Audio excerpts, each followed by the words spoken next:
नमस्कार राम मंडळी. माझ्या किचनचे जे वॉलपेपर आहे ना ते वॉलपेपर खूप खराब झाले. मला वाटतं 2 वर्ष झाले ते वॉलपेपर मी लावलं होतं, ते ऑनलाईन मागवलं होतं. पण मी हे जाऊन सरळ शॉपमधूनच घेऊन आली आहे. हे बघा, हे फ्रूटवाला आहे, आणखीन एक याच्या मागे आहे हे फ्लावरवाला आहे. तर हे 2 आणलेले आहेत मी. तुम्हाला मी खोलून दाखवते, कारण मला किचनला वॉलपेपर लावायला असं खूप आवडतं. त्याच्यासाठी मी आता हे फ्रूटवाला आणलं. त्याच्या अगोदर होतं मसाल्याचं, त्याच्यानंतर कपबशीवालं आणलं. आता मी बघा हे फ्रूटवाला आणलेलं आहे वॉलपेपर. ते कसं आहे सांगा, आणि जेव्हा किचन सेट होईल ना त्याच्यानंतर मग आपण बघूया की कसं दिसतंय आपलं किचन. आणि एक आहे ना हे फ्लावरवाला आहे, हे पण मला खूप आवडलं म्हणून हे पण मी घेऊन आली.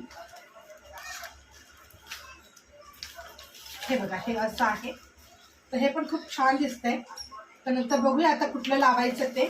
आणि बाजूला जी भिंत आहे रिकामी, त्याच्यासाठी मी हे वॉलपेपर घेऊन आलेले आहे. हे एक वॉलपेपर आहे 75 रुपयाला. हे जेणेकरून मी 6 वॉलपेपर घेऊन आलेले आहे. आणि हे जे आहे ना फ्लॉवरचं आणि ह्याचं फ्रूट्सचं, हे आहे 90 रुपयाला एक. तर आता आपण बघूया आपलं किचन कसं छान मस्त दिसतंय. तुम्हाला जर वॉलपेपर आवडले असतील तर नक्की लाईक करा. फ्रूटवाला लावू की फ्लावरवाला लावू?